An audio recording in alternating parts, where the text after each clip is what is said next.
একটা you know SBI State Bank of ইন্ডিয়ার অ্যাপের একটা খবর নিয়ে এসেছি।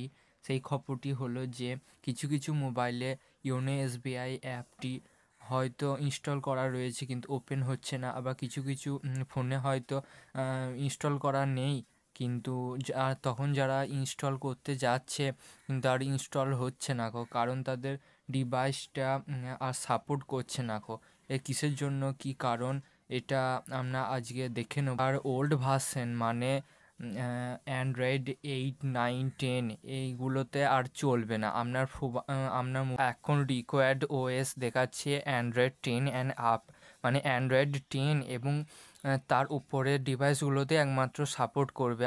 যাচ্ছে যে 28শে ফেব্রুয়ারি 2025, মানে আর ফেব্রুয়ারি মাসের শেষ থেকে আপনাদের ফোনে অ্যান্ড্রয়েড 10 থাকলেও আর ব্যবহার করা যাবে না, অ্যান্ড্রয়েড 11 থাকলেও আর ব্যবহার করা যাবে না।